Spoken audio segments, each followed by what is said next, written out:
Hey, this is Njeru Nthigah, your mentor at the Business Implementation Academy. If you're wanting to learn to embrace change and navigate through disruption as a leader, then listen to the Leadership is Changing podcast with my good friend, Dennis Giannoutzos.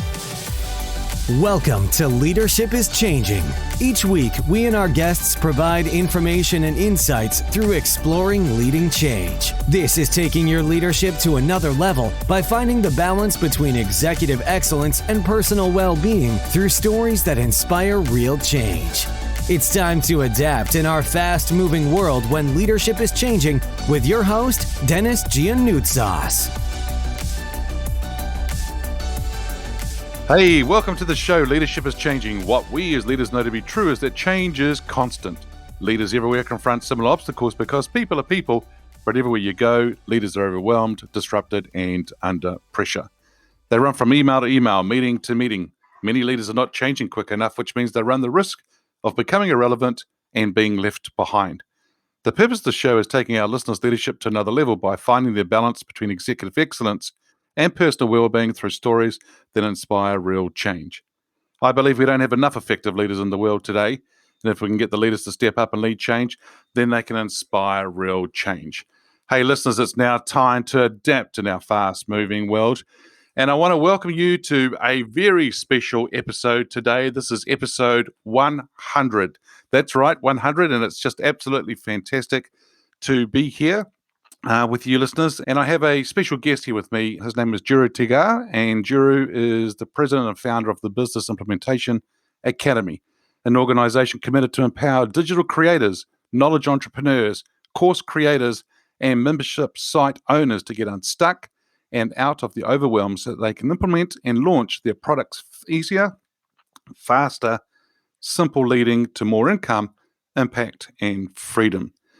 He was born in Kenya and grew up through a life of struggle, and he'll talk a little bit more about that struggle when I bring him into the show. And he actually went on to where he was actually working there, and he went on to create a very successful freight company and achieving tremendous success at a very young age. He sold his company and then moved to Southern Africa, and led the offices to the Kenyan National Airline, Kenyan Airways. And then he was leading two country offices, running a budget over $40 million and teams in both countries. But one day, Njeru embarked on the most pivotal and life-changing journey of his life. He decided to move to America to pursue a dream, becoming his very best. He came to America with $749 to a country he's never been to a city he's never been to, and seeking a teacher that he never met. His journey had led him to be trained and mentored by the world's greatest leadership teacher, John C Maxwell. He's been on several stages with numerous leaders like John Maxwell, Seth Godin, Nick Vujicic, Les Brown, James Wedmore, and many more. Today, he works to empower others to grow their leadership and be successful in their businesses. Njeru, a massive welcome to you on this 100th episode. Wow. Well, listen, first and foremost, thank you for having me. I am ecstatic. One, because it's the 100th session. This is a huge mile mark. So congratulations for the amazing work, for the difference you're making. And you know what? I want to celebrate you for your consistency, man. 100 episode is no joke. Serving the world and serving leaders. So congratulations. And I'm just honored. I am honored to be with you here, my friend. This has been in the works for a little while. So listen, I'm so glad to be here, and congratulations for all the work you're doing. Thank you. And, I know it's been in the works for a little while for you and I to get together and do this. And it's a real pleasure to have you here, because I thought, oh, wow, what an awesome person to have on the 100th episode. And the way it's just worked out, it's just been brilliant. And I'd share a little bit with our listeners about your background. And you talk a little bit in your actual introduction, your bio, and a little bit about the way you grew up and through a life of struggle. Tell us a little bit more about your background and how it was for you as a little child, then moving into adulthood and then into the US. Sure. Well, thank you once again. It's a joy, and it's. I'm really honored to be here. Listen, I grew up in Kenya, and I grew up in. I joke around and I say we were upper poor, which simply means we were just above the threshold.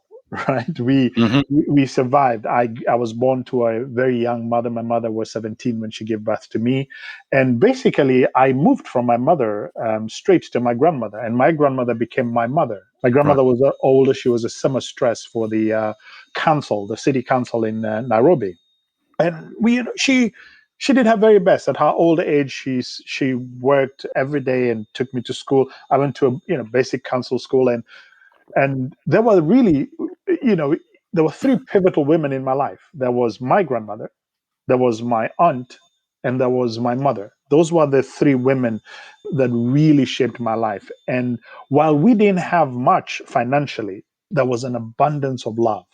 There was an abundance of three women that taught me leadership from the very beginning.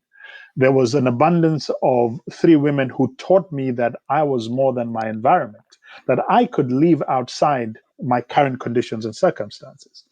So they shared, the little that we had. I joke around and I say, my mother taught me adventure. My journey to America was nothing more than what my mother taught me. I've traveled the world from the seedling of a woman who did the same. My aunt taught me the basics of making my bed, learning how to cook, the survival things that have kept me in the world. You know, my grandmother taught me family, taught me God, taught me what it really meant to. She taught me relationship. Now, my life really changed at the age of 17, actually 18. In Kenya, we do a national exam that qualifies you to go to university. Hmm. And on that morning we started, I lost my mother. Now, here Of was the morning of the exam. the morning of the exam. I literally Wow. I woke up and went to school to do my first paper and came back home and my mom had passed away. Wow. So I went to school, a guy who decided he wanted to come to the US to become a pilot. I wanted to do so many things and I came back that evening and I did not have bus fare to go to school the next day. Mm. And that was the first shift. A year later, my aunt passed away. She had been unwell for a little while and she left 5 kids. So here I am, 19, lost two important people in my life, and I just inherited 5 kids. Youngest was 4 years old. So not only have I become now a father, a provider, 2 years after that, my grandmother passed away. So in a span of 4 years, everything that I knew, Dennis, as life or structure had disappeared. Now I was an only child, and now I have 5 kids to bring up, and so I really moved on. Really, and I jump a lot of journeys of struggle of providing. We barely had school fees. I went back home when we couldn't afford it, but all through my life, Dennis, I was always a leader in my crew and I was always an entrepreneur. I have sold from doves to rabbits to everything. I was always the guy. I was always the guy who knew that now that I had a soccer ball, I could charge a fee for those who didn't have it, so I could make some little bit of money. So I was always an entrepreneur, and that's what saved me when I lost my family. I immediately became an entrepreneur. Ended up working for somebody who had a freight forwarding company. Within a little short while, I ended up starting my own company. And Kali, I'm 22, 23, and I was making more money than my entire family had ever made.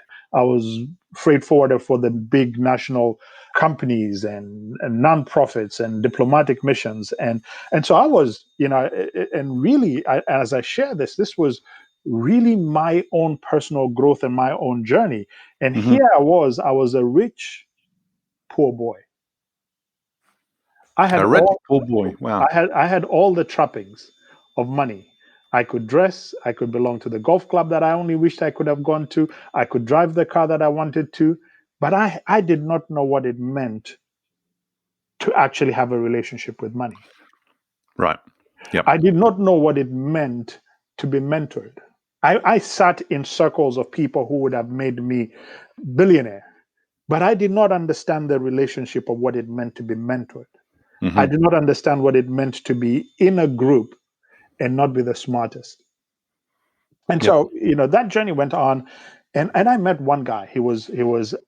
Somebody had invited us it was a maiden flight into Sudan, and I met the CEO of Kenya Airways, and he was a Dutchman. And he's the first guy that I actually experienced great leadership so close that he convinced me immediately. It took me 2 years. Let me not say it took me 2 years. And I decided that I actually wanted to learn from this guy. And I sold my business. And I got an opportunity to go and work for Kenyan Airways. And that was my first mentor. That's the first person who mentored me. And what age were you then when you discovered that? I was probably 25. Yeah. Okay. Cool. So you've actually had, like quite a few years there with some money and some success and so Oh, forth. yeah. Oh, yeah. But I was probably 25, 26. I but probably as had you now said, 3, 4 years. Yep. yeah, and as you said, it was you had people in front of you, but you just didn't realize they understand the relationship there and how that could actually help you to go on to other levels until you Absolutely. were ready, which was later on. Yeah, absolutely. And here it was is you've got to remember that my self-worth was attached to how much I had and what I could show because I had never had these things. You got to remember I'm a guy who passed by the golf course on a bus, and now I belonged to the golf course. I was a member of the golf club. Those two things were just a reality. And so I got caught by the trappings of the little money. And so I thought that was what was money. And I thought that was what was leadership. And the more I had, the less happy I was. The more I had, the more empty I was. I walked the walk, talked the talk, dressed the part, but completely empty. Yeah. Wow. And so, what an amazing background you just shared there, and the experience and that journey, what you went through. Two important people in your lives gone. You've inherited 5 kids, 19 years of age, Yep. and then you go on to as an entrepreneur because you knew that you had to do things. And the first time I met you years ago in the United States when we were there together, the first time I met you was I just saw you with this presence there, a guy, strong guy, knowing, but what I still remember today, and even as I think about you today, your shoulders. It was like this is a guy whereby he can carry a lot of load on him, and I'm sure during at times it's not easy for you to carry a lot of loads on you. But I think you, as a change person, you've experienced so much change in your life, even when you're at 19 years of age and so forth, and what was going on for you, and even today, you carry that load on you, and I know that you are a special person who can actually help others go forward as well, which is really, really, really quite cool. Well, thank you. Thank you. Yeah. So Thank you. how did you? I mean, I think you've actually answered the question a bit about how you got into leadership because you've talked about those stories. But is there anything else you might want to share about how you Oh, got into leadership? I got to tell you, this is very interesting. So I'm in South Africa now, and then I was flying everywhere, and I was this little big shot. And when you're traveling around, you go to the airport and you buy books, right? You're supposed to look Hmm. smart. So I bought a book called The 21 Irrefutable Laws of Leadership, Yep. which I had never read. So I am now 27, 28, 29. The last book I read was when I was 18, when I was getting out of high school. And one night, I'm in Santon, Johannesburg. It was a Friday. I picked that book and I sat with that book, Dennis, and I could not sleep. That was the first time I actually realized after reading that book that there was actually this whole concept of leadership and it could be learned. Because up Yep. until then, I had been a positional leader. I led by my position, I led by my authority. But Hmm. for this first time, I actually picked up this book and I said, my God, I want this. So this is what happened. 3 months later, I quit my job. And I decided I was actually going to come to America to seek the author of this book that I had never seen. This is the first book I had read about leadership. I was seeking a guy called John Maxwell I had never met. I was Yep. embarking on a journey that I had no clue. I'd never been to America. I did not even know what to expect. So I took my little savings that I had at the point in time, and I had a daughter back home, so I left the money there, and I embarked. I left Kenya with $1,000. I went into London, went into a travel agency, and I said I would like to buy a ticket to Atlanta, Georgia. Why Atlanta, Georgia? Behind the book, it said that John Maxwell had an office in a place in Atlanta called Duluth, and I said I'm going there. I came to America, a suitcase, a Bible I had never read, the 21 refutable laws, $749, seeking a mentor that I had never met, on a journey I'd never been, to a country I'd never been, to a city I'd never been. Amazing. And Dennis, in that pursuit, I come in, and golly, my first, I mean, literally, when you come to the airport in Atlanta, right across the airport, there's a Best Western. I mean, then I checked into the Best Western, paid for a week, and that was Welcome to America, and took a train the next day, and all that stuff, and it was a journey. And really, to share this with you, is in under a year, Dennis, I was cutting grass. I was working for a landscaper to put food on my table. You got to remember, I was flying first class a year ago. Yes. I had a driver, a pool, a swimming pool. I mean, I had the trappings, and now I'm cutting grass, pursuing a dream that I have no idea what to do. But that's the first time, Dennis, I met me. That's the first time I begun to learn how to lead me. I began on this journey of discovering myself. That And is awesome, huh? it was, and I was so broke, I couldn't even afford the leadership books. Let me tell you, I would go to the bookstore. It was $17, and I couldn't afford it. So you know what I'd do? I'd open the leadership books I was reading, and then hide them and go and hide them in the section of under cookery or technology, because when they arrange them, I can hopefully come back and find the book the next day. Yep. Fast forward 9 years to date. Now, I went to John's office, and my first leadership books were in his office. And I went in, and there was nothing. They would make me pack books for conferences, and they would give me the one book, and I'd go in. That was my first journey of leadership, of learning and growing. But I knew there was no going back. There was no way that I was going back. It was easy for me to go back to Kenya and get a job. It was easy for me to go back to the environment I knew. It was easy for me to go back to the same crowd of people who I knew. And in that case, that was my comfort zone. Isn't it interesting how it is easy to go back to our comfort zones? And for a lot of people, they don't want to go out and do what like you've done, whereby they've gone and risked everything. They've gone and said, okay, I don't have much, and let's go and do something and pursue that dream. Yep. And they don't follow it. They don't go ahead and do it.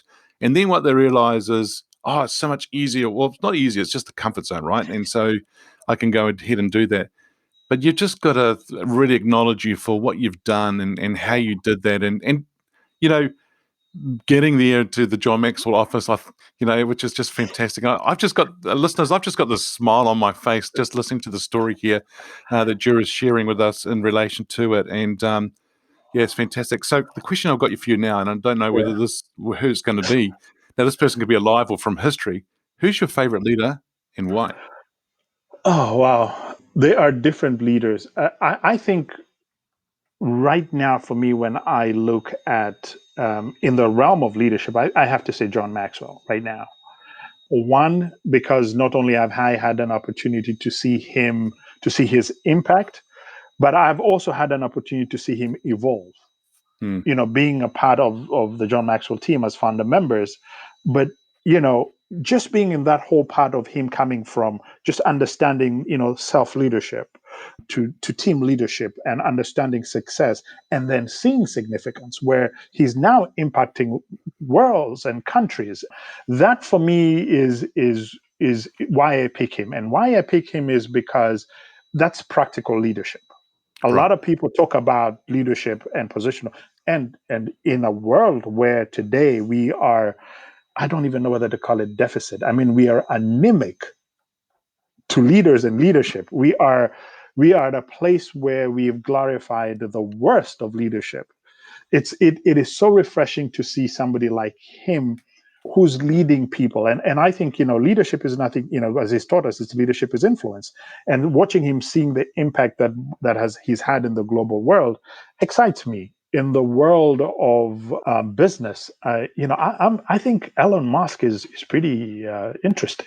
I like people who are unconventional. I like people who are willing to put their stake in the ground and try something that has never been tried. And like him or not, somebody said it to me, like me or hate me, there's no money in between, right? Yep. So, but I like the fact that here was a guy who was willing to go into a world and change the direction on how we look at climate today and look at how we're looking at energy. So they're probably two people that I really admire.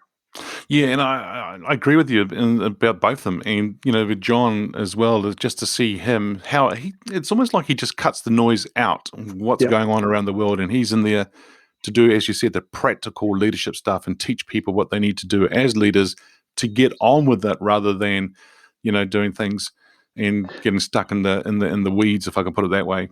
that's true. And here's what I think, and I love what you just said, that he cuts the noise out. I think you cut the noise out when you're a leader who's on a mission. Yeah, sure.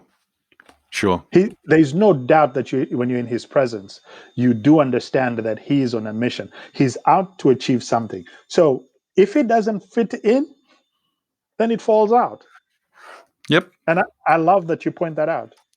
And I think that even if you think about your story as well, where you just said before, there was no way of going back, to that comfort zone, right? So that was also cutting that noise out and knowing there was no way to turn back. So if you can cut the noise out and you're on a mission, and I know you still are on a mission, then you're just going to keep going forward, which is what Elon Musk is doing too, right? I mean, he's on a mission, and really important stuff for sure.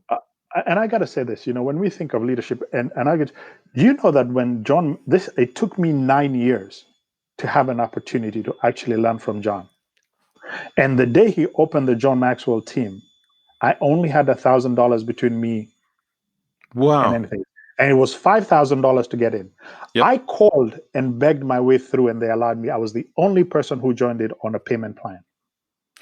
Now, when you tell me, when we went to the first event, yes, this is when we went to the founders event, if I had lost $1, Dennis, I would not have gone back home. I could only afford one meal.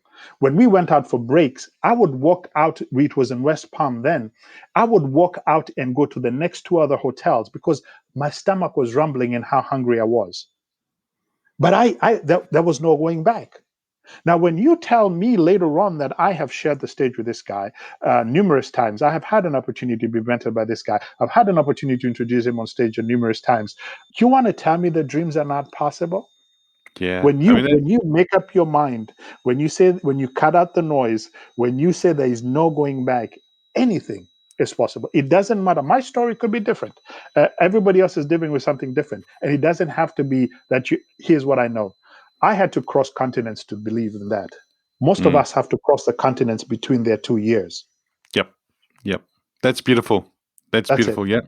Yep. Oh, that's wonderful. And listeners, what's holding you back, listeners? I mean, just think about it. And Njeru is just sharing this wonderful story here and how he's gone on that journey then to meet with John Maxwell. John Maxwell, a beautiful speaker, great author, and a wonderful man. And just being able to hear him go through the journey. And I was there with him, with Njeru and John Maxwell at that first founders meeting. And you're there in your own little bubble, if I can put it that way, at that event and things like that. And you think about, certain things, but there's other people who are there who are going through more, who actually gone ahead and actually go, what's the word I wanted to use? So not sort of the striving, everyone's striving for the same thing, but for others, they've paid a bigger price. And they're still paying a bigger price. I'm not sure the word that I'm looking for there, but I think here's what you're trying to say, Dennis. Everybody got to pay a price. Yep. It just varies, right? For some people but everybody's got to pay a price. And I think the lesson behind this is, if you want to be your best, if you want to have the impact that you want, if you want to live a life that is meaningful, if you want to look back and say, hey, you know what? I left it all. You got to pay a price. Yep. I mean, think about this. It's been almost 8-9 years. Yes. That we got to meet at this particular event, and you want to know the beauty about it. Some things for me is the quality of the life. I get to meet you, Dennis. Yeah. I get to have this conversation with you years later, and this is what's very interesting, listeners. I may not speak to you every other day, but every time I speak to you, it sounds like it was yesterday. Oh, I agree. Me too. Exactly like that. So and I know that even when we're messaging each other, we call each other brother. And and I mean it from the bottom of my heart. Me too. And it's like, if we're in somewhere and something is in trouble, you're in trouble, I'm there. It's just the way it is, and Yep. that's just a beautiful thing to see. So cut the noise out, Yep. especially when you tend to cut the noise out when you're on a mission team. And listeners, what mission are you on today? And what can you do today? And what are you, I wouldn't say sacrifice, but what price are you willing to go and pay to go ahead and do that? I'm not talking about money. I'm talking about what are you willing to go and step up to do, go and chase that dream that you want and get underway. Yes, your coffee may not be warm enough today or hot enough today. I get all that.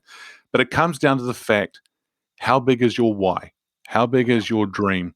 And it's really important. So, Njeru, the show here is called Leadership is Changing. And Sure. I'm loving this conversation with you. The leadership is changing. When we talk about that, what does that mean for you? Well, so I want to look at it from two perspectives. One, I want to start from a personal level. If you're not growing, you're dying. Yep. You're not in the leadership game. If you're not growing, you're dying. And that means investing in yourself, investing in your growth, investing in listening to podcasts like this, surrounding yourself with people who are going somewhere. It means that you are doing the inside work so that you can show up and show out as the right leader. If you're not doing that, leadership is leaving you behind. Leadership is changing. Mm-hmm. Number two, I want to talk about it from a leading perspective. I think the era of authoritarian is gone. Today, you lead people. You lead people, one, by example. You lead people by connection. You lead people by understanding people where they are. The greatest leaders of this next generation of our time are going to be the people who are going to listen more and talk less. Leadership has changed. The days when you told people to face left and they all faced left is long gone. People are smarter, people are more educated, people are more exposed. The internet has made it a level playing ground. And so people can see good leadership across the board. You know, when you think even in the political world and think about the upheavals that you're seeing in some places, it's because of people are seeing different. People have traveled. People are now going back and saying, oh, well, this doesn't fit. This doesn't work. Great leadership rises to the top. And it's exposed. So the days when you are a positional leader, where you led because of what you can do and what you think you have, are gone. I think those days are gone. So I think if you want to position yourself for the future, you got to be growing, and you got to be relating to people. Yep. Yep. Too right. Yep. Yep. I think so. And I love it what you say. The successful leaders of the future are going to be the ones that listen more and talk less. And I Yep. think that's just so powerful, just with that, what you're sharing there as well. Hey, if there was one thing you could change in business as a leader today, what would it be? I think that the one thing that I would change today is for business to start realizing that they do business with humans. I think the greatest businesses that value people, the great businesses that understand people, the great businesses that connect with people exactly where they are, and the great businesses that give a clear pathway of how they can help people come from where they are to where they want to go, are going to be the businesses that are going to stay longest, that are going to have the greatest following, and are Mm-hmm. going to have the greatest success. I think the era where, you know, even when I work with my students, there's one thing we don't do. We actually, like, one of the exercises we do is really getting clear to understand what your audience wants. In the world, they're called avatars. I haven't met an avatar yet. Yep. Right? And it works in some different language. But when I can get an opportunity to actually understand that the work that I do, Yep. the opportunity that I have to create something that makes a difference in another human being's life. When I actually understand that what the level of my contribution is in making the difference, I think that for me is really the one thing that I'm really committed to changing. That I want to do business for people's sake, not for Yep. business sake. Yep. Yeah. Cool.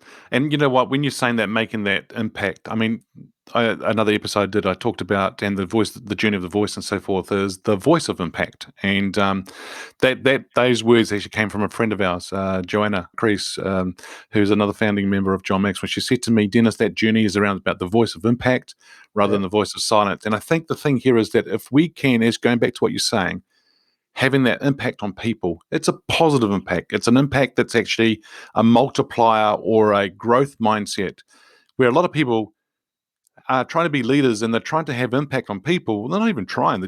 They're having impact on people, but it's negative and it's yeah, not good. And so, Jerry, I love what you're saying here. It's about that, and it's about good for business to realize it's a business of people.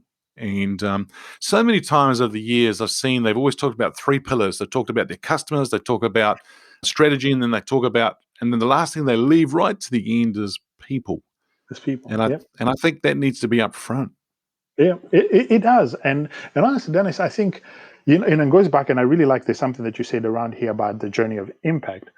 The big switch for me has come on from the fact that if we did business with significance as our goal, success is guaranteed. Yep. If Wow. we did business for the sake of success, hoping to achieve significance one day, it's elusive. When we start with people and the impact we want to have and the difference we want to make, and here's what it is that sometimes we shy away and we think that I have to have money, I have to have this, or I have to have achieved that. That's the context, that's the limiting context and view that says I have to be before I have to have before I can be. But imagine if people interacted with you and your business and your world and your leadership as being the person and the leader that you are in the world and who you're declaring yourself as now in the moment. What they experience is a future possibility now. Yep. Yep. They want to work with somebody who is making a difference. I believe beyond any today, business and the power of entrepreneurship is there so that we can make a difference. There's somebody somewhere you can make a difference. There's somebody somewhere whose the gifting that you have is not for you, is to serve others. And if you can find that, here's what happens. Not only do you make the world a better place, but I guarantee you find meaning, you find purpose, you find mission, you find joy, you find people, relationships. You Yeah. get up every morning knowing that, you know what, today is a gift. I'm glad to be here. I want to do what I'm doing because I make a difference. Yeah. Yeah. And just the passion. Listen to the passion in Jury's voice as he's sharing that team. Beautiful. People want to work with a leader that can make a difference. That And is if you can, and I tell you what, there are a lot of millennials out there today. That's what they're looking for. And mhm. if they can't find it, guess what they do? They vote with their feet. They're off, and they'll let the world know that that leader there is not good. And That so, is true. yep, they're definitely looking for it. And I think you've already answered my other question, which another question I had, which was about employees' expectations of leaders. Has it changed? And I think you've already answered that because you talked about how people are looking for people to lead with an example and so forth. And what we just talked about now with millennials and so forth, because people are looking for others or leaders to make a difference, which is sure. And if you can, Here's something, then. I've had this millennial conversation really being very interesting. Like we've almost blamed the millennials yeah, like they're not. But is it a possibility that they're calling us out? hmm, I totally agree. Yeah, they're actually calling us out into what is possible for ourselves. We are stuck in an era where we actually think they are a bother because they really are reflecting what we are not willing to look at. Yep. What we are, my daughter is a millennial, and I tell you, she stretches my thinking, man. She will think, and I look at it and think, okay, now in my old world, not even to think in my grandmother's world, that would be a whole mess. She would die. What did you say? But then for me to embrace her and realize that, oh wow, if I lead her, if I empower her, if I give her the tools, she will thrive. Yep. Yep. Forces me to become that new kind of leader in her life and in those that I serve. Yep, too right. And so I think you're right. I mean, they are calling us out. And the thing here is they're hungry. They want to learn. And if they don't see a strong leader and they don't see a purpose there, they're off. And good on them. So I agree with what you're saying there for sure. Well, what makes a leader successful today in a fast-paced, ever-changing world? Oh, wow, that's a great question. In my view, I think a successful leader in this fast-pacing world is one who allows others that he leads to thrive. Nice. Allows I, others. Others to thrive. I think the one who's a lid lifter for others, the one who lets others be their very best, because it goes just back to what you said a while ago. They'll walk away. But today's leadership, I think the thriving of today's leadership is how well could you lead and coach those around you to be their very best, and in that they find purpose, they find connection, you get longevity from people like this. Hmm. They Yep. find purpose, they find meaning, they're excited to come to work, and I mean I think the olden days of 9 to 5, and I mean let's think about 2020. This whole concept of going to work at 8 o'clock and coming to was blown apart. Yep. People are working from home, people are working from their cars, people are working from wherever. Everything has changed, and even now, learning to lead these teams that are scattered, learning to lead these teams that don't come into the same room, is calling for a new level of leadership. Hmm. It's trust leadership. It's empowered leadership. It is equipping leadership, because they're not in the same environment. You still need to lead the ship, but now you've got to be a captain of all these guys who are all over, and so it's calling for us to really be a different leader. And I think that's what's going to take to be a successful leader. Yep, captain of the ship, and I think you're in a different seas. We're in different waters at the moment, so we're having to, as we use, adapt and so forth. And it's really interesting to see where it goes. And I think a lot of leaders, a lot of people are actually struggling. And what I mean by that is I'm working with a lot of leaders at the moment to help them understand how to lead virtually. Now, for me, I've done that for 20-something years, and it's easy. But however, it is for some, it's very new. But they are physically, mentally, and emotionally tired because they've been in lockdown since March last year, and they're just really, really tired. But they go from their bedroom and they transition to the workplace, which is in their bedroom because their Right. desk's there, or in their lounge or the kitchen. So they don't have that transition of a car ride or a bus or a train, whatever. And it's quite interesting. And so, yes, you're right. There is new waters for them to actually start to lead in, for sure. So it's going to ask for them to do different things.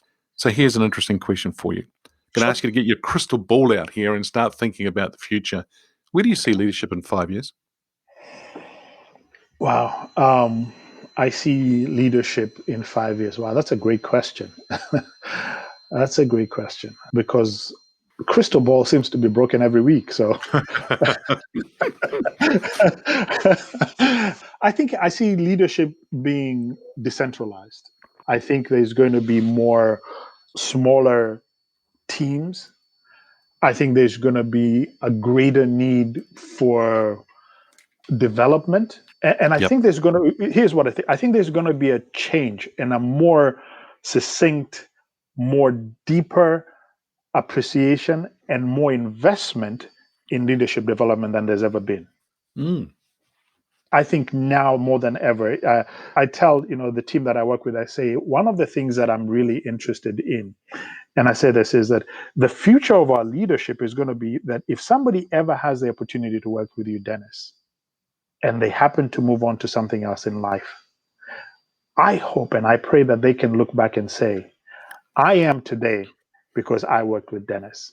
Yep. I am today because I learned from Dennis. And I think when we position ourselves at that level, when you position yourself as a business owner, when you position yourself as a business trainer, I think we're now in the business of growing leaders. We are now in the business of empowering and equipping leaders more than ever. And I think the myth of that the select few, or the myth that you have to go through this hierarchy, I Yeah. think that's gone. I don't think in 5 years, today you're seeing kids who are going online, and 2 years later, a year later, he's leading $1 million business. That kid needs leadership right now. Yep. Yep, and, too right. and is leading a team or is leading something and whatever it is. But I think that we are getting to that stage where entrepreneurship is becoming more exciting. The world is becoming more smaller. We're having more global teams across the world. So you're working, across the world, leading and doing commerce around the world, moving people around the world. So I think it's going to get more decentralized than it's ever been. I think it's going to get simpler, easier, and I think it's going to have a greater and higher appreciation. Nice, simple leadership. That'd be wonderful, but effective. And I think you're right. I mean, I think that's part of that's our responsibility, is to develop other leaders for the future. And I know some leaders get upset because they want to hang on to that talent, or when the talent decides they want to move on, they get upset that, I've invested so much in them and now they're leaving. Well, come on. Just going back to what you're saying, Njeru, this is our success story, right? I mean, it's part of our story, and hopefully they are going to talk about us in the future in a positive sense, and that we weren't something that the other reason why they left, right? I mean, it's really important that they do that. So which is fantastic. Njeru, thank you so much for joining me on this 100th episode of the Leadership is Changing podcast. It's been a real pleasure having you here. If our listeners are wanting to get hold of you, how do they do that? You can connect with me on my website, the www.thebusinessimplementationacademy.com. You can find me on Instagram, or both my names, Njeru Nthigah on Instagram. I would absolutely, love to connect. And, again, and I want to say this, Dennis, before we go, today is a really special day. Yeah. Not only do we celebrate your 100th episode, I celebrate your health, my friend.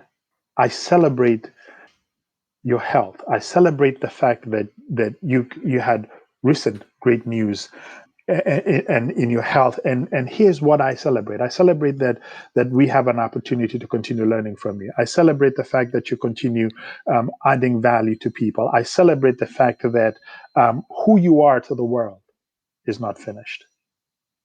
So I am truly doing a happy dance for you, my friend. I am grateful, brother.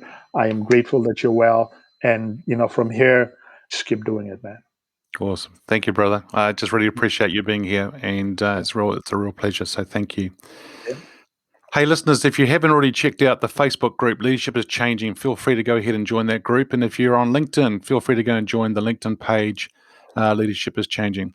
What we as leaders know to be true is that change is constant. Change is incredibly scary, especially with the unknown, the unfamiliar territory. It's time to adapt in our fast-moving world when leadership is changing. Look out for the episodes as they're being released. Download them, have a listen, put a review and a rating. Feel free to share them with your family and friends and your network. Hey, if there's any feedback you'd like to give me on the show, or if there's a question you'd like me to ask my guests as I interview them, or if there's a question for the Ask Dennis Freestyle episode, feel free to send me an email, dennis@leadingchangepartners.com. Once again, everybody, thank you for being our listeners. Thank you to the people I've interviewed at the time. Thank you to the support team that make this happen. And it's been a real pleasure bringing these episodes to you, and look forward to bringing you more as we talk about leadership is changing as we go forward throughout the years ahead. Until next time, bye for now. Thank you for listening to this episode of Leadership is Changing with your host, Dennis Giannoutsas.